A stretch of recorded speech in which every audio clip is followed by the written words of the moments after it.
Hello and welcome to episode 34 of Soccercraft. In the last episode, we got a lot of work done on the walls of Wong Shi Tongs Library, and in this episode, I want to get some more work done on the floors, and I want to start getting the bookshelves in place. And in the last episode, we made this hogland farm so that we could collect up a bunch of leather to be used to make bookshelves. Now, one of the things that we need to look at now is collecting a bunch of wood to turn this into bookshelves. Otherwise, this leather is not going to be too much good to us. So what I'm going to do is grab some TNT, head to the nether tree farm, and have some fun.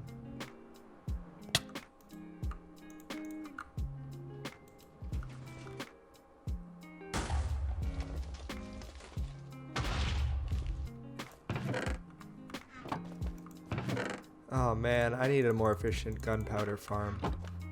And after about a shulker box of leather and all that wood, this is all the bookshelves I've got. I need at least probably a shulker box of bookshelves to get started, so looks like I'm chopping wood.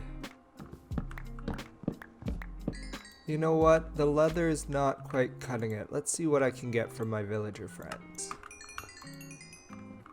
Alright, we'll have to deal with this amount of bookshelves for now, but let's get started on the floor for now. What I'm looking at here is the center of the room, and I want to get started laying out the borders of everything. So what I want for the borders is going to be sandstone stairs that are upside down, and the reason we do that is because that's the only way to get this cobbled sandstone texture to be on the top of any of the sandstone blocks, because the regular sandstone is just a smooth sandstone texture, and then your other options are really the cut sandstone, which I think has the same thing, the chiseled sandstone, and the smooth sandstone itself, which is definitely going to have the smooth sandstone texture.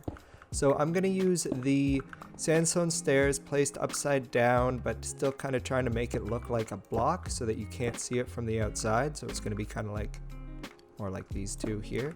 And the rest of it's probably just going to be regular sandstone, and I'm going to lay out the basic pattern that I need for this main room here.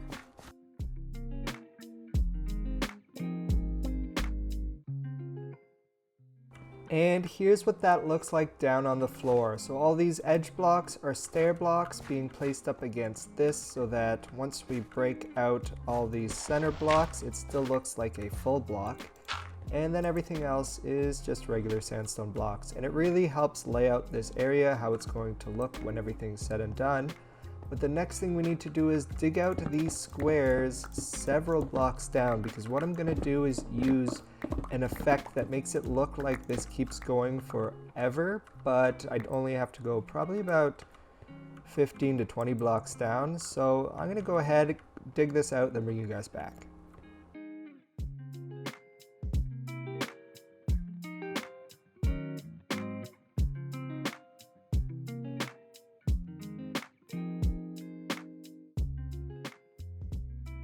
Welcome back, and so now that all of these holes are dug, I dug them down about 17 blocks.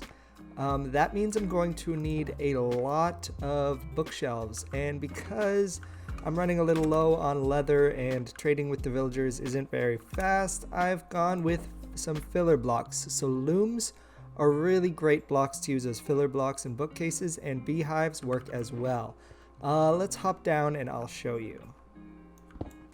So we're down at the bottom of the first pit, and we have bookshelves, looms, and beehives in our inventory. Now I want a majority of the blocks placed down to be bookshelves for sure, but I want to start filling in some of the extra areas that we don't fill in with bookshelves with the other things. Like if you take a loom and put it sideways, it looks like an empty bookcase. So we can do that in a few places and then fill the rest in with bookshelves afterwards as well. And if you put a beehive in, it kind of looks like a drawer that you could pull out from a bookshelf as well. So I'm going to place a few of these in as well to help separate all of the bookshelves. So now I think maybe I'll run into a time lapse and see if I have enough in here to maybe at least finish maybe this hole at least.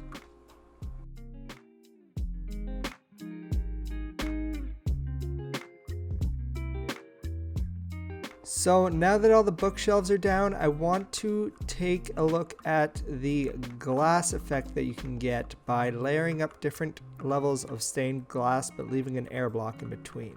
But first, after about one of these holes, I have this many supplies left, so that's definitely not enough to finish another hole. So I'm going to have to go back to farming up more bookshelves in the near future. But at the bottom of this hole, I want to place down a bunch of black concrete. So this floor is going to become black concrete, and then I'm going to start layering glass layer by layer, but skipping a block in between. And in order to make that a little bit easier, I want to fly up out of here and land on this beacon. And seeing as we've done all the mining that we need to do in this area, I'm going to turn off the haste effect and switch to my second favorite beacon effect, which is Jump 2. Jump 2 is probably the most useful beacon effect when building. Oh no, creeper. Like I was saying, Jump 2 is the most useful beacon effect for building because around all of these holes, actually let me grab some right now. I want to put sandstone walls around all of these holes to stop us from falling in, but by being able to have the Jump 2 effect, we're still going to be able to jump up on top and get inside whenever we need to do building in here. Also, when we're layering down the glass at the bottom here, we're going to be able to easily jump up to the next layer. Say this was the layer of glass we're working on, we'd want this to be the next layer, and we're easily able to jump up to the next layer. So the Jump 2 beacon effect is definitely worth it in my opinion. So now let's hop into another little time lapse of me finishing up this bookshelf hole, and we'll get to work on some other stuff on the Wong Shi Tongs Library when we get back.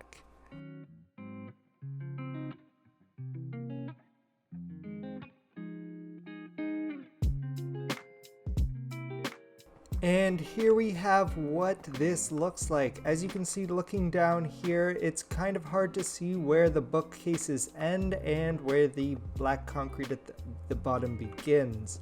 And right now I'm using this area to clean up the chests that were just floating in the air. And I did a live stream where I collected a bunch of materials to build in this area. So I think I'm gonna go ahead and hop into yet another time lapse of me working on these holes, and then I want to work on these hallways. And these hallways are just going to be continuing the cobbled sandstone around the edge and the regular sandstone in the middle. And then I'll bring you guys back when we get ready to work on some of the big rooms.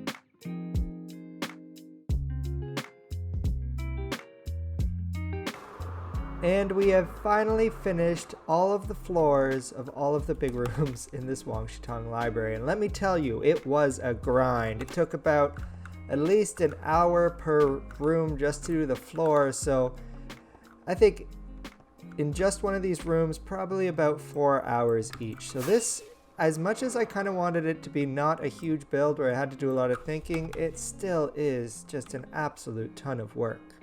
But with that being said, the floors still aren't complete up to my standard. I kind of just laid over the base layer of sandstone, but there's still a lot of tweaking that I have to do.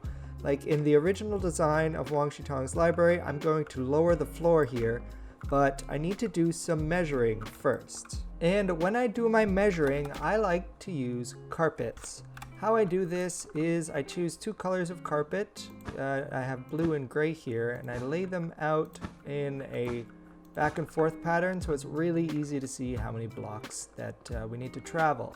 So I know for the front here, I need to take it out 16 blocks. And from the back wall, we need to take it back 19 blocks. And I want the sides to go out 5 blocks. And now everything that's inside of all of these wool pieces, I actually want to dig out again. And this is what I want it to look like after we're done digging out the center. You see, I want each one of these rooms to represent one of the nations, so I want to have each of the nation emblems down in carpet art on top of whatever special surface I'm going to use to represent that nation. So let's say this is going to be the water nation. Probably going to use a lot of ice and yeah, pretty much just ice blocks in here. And also sprinkled around, I'm probably going to have a bunch of sea lanterns hidden underneath those carpet blocks. And speaking of hiding sea lanterns under carpet blocks, I'm going to do that in these hallways all over this place. We're going to have a ton of carpet representing which nation you're walking to. So down this hallway, we're going to have a lot of blue carpet to help represent that. Whoops. And we're just going to cover all this up with blue carpet, and it's going to still keep this area nice and lit up, so we won't need to have torches all over. And yeah, it's going to keep it looking nice. I think in the center here, what I want to do actually is put that, and we'll just put like a little X here. Whoops. And continue it on from there. Yep, I think that is looking good. And I grabbed a whole bunch of other wool. We got white wool for the Air Nation hallway, green wool for the Earth Nation hallway, and red wool for the Fire Nation hallway. But we're going to worry about these other hallways in between episodes. For now, let's have a look at where we want to put the bookshelves in the big rooms. And coming back into the Water Nation room from the entrance, I feel like the bookshelf should be a little bit back, so I'm actually thinking where this line of torches is probably a good spot. Yeah, probably this little bit of a walkway. Do we want it to be shorter than that? I'm not sure yet. Let's get it down and see what it looks like. Okay, yeah, I think this is a good size. It gives us enough room to walk in the back here, and we have enough room to put a whole bunch of other bookshelves as well. So maybe we'll do walkways of 2, and just continue that pattern like this. And how about to mix it up, we will also have some hallways going this way. Alright, I think that's a pretty good layout. We can copy that on that side and probably do something similar at the back. And I was thinking over on the walls here, we could do maybe something along the back here. It's going to take on a lot of light in here. I'm definitely going to have to go back and put some torches through here. But how about... we still have a little bit to go until we get to the center, so I want to go a little bit farther. Alright, yeah, I think I'll take it to there. And that gives us enough to do something in the center area of significance, and I'll do the same on the other side. So that's 1, 2, 3, 4, 5, 6. 1, 2, 3, 4, 5, 6. And we can start it from here. Alright, I think that is looking good. And yeah, so just copy the rest of this around, and we'll see how it looks once I have it all placed down. I don't know about you guys, but if you ask me, this place is really starting to look like a library. I just want to place a little bit more of this sandstone stair to add a little bit more of this cobbled sandstone texture around, and then I think putting a few walls around this place would add a nice touch. And here's what that looks like. I think this is gonna look good. We're gonna probably put some lanterns on top of a few spots on top of here, and then I actually cut this back a little bit so that we would have some space to put some lecterns down, because I think having a nice row of lecterns here would be nice for a place to store all of the books that I like to write in here, because I like to use the book and quill every once in a while to write down my plans for a stream or for the day's episode.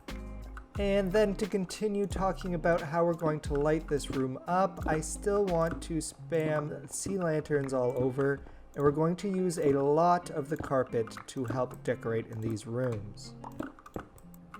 And here's what that looks like. We got a few lecterns down, and underneath a lot of this carpet is a lot of sea lanterns, which are helping project light out onto the non-carpeted blocks to help keep this place spawn-proof.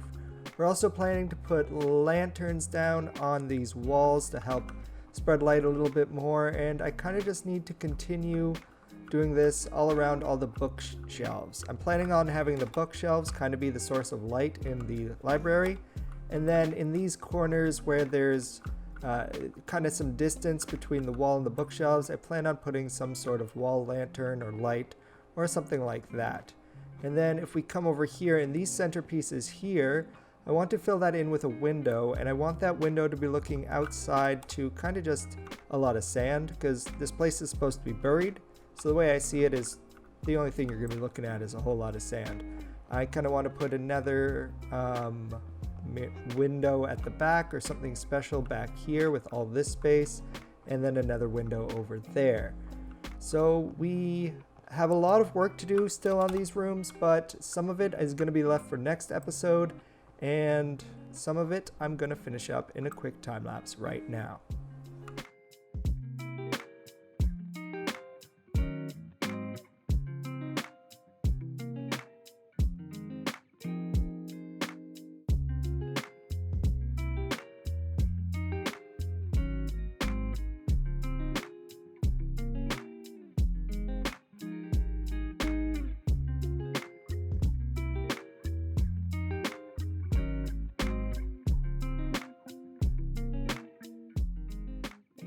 And here's what the library is looking like so far. We've got some windows in, we've got all of the lighting around the bookshelves in, and that does a really good job lighting up this back area. We only have to have torches in the center right now, and then if I get rid of these two torches, it gets kind of dark in this area, so I'm just leaving them down there for a little bit. Maybe we'll have a carpet in the middle here that we can hide some more lighting under. And yeah, this place is definitely coming together. There's still a little bit of work to do in here before we go into this center area, but what I think I'm going to do is I'm going to go ahead and in between episodes get the other rooms caught up to this point, because I have run out of time for this episode. And if you did enjoy this episode, I want to thank you for watching, and if you did enjoy watching, please consider leaving a like, consider subscribing, and I'll see you guys next time. Water Tribe out.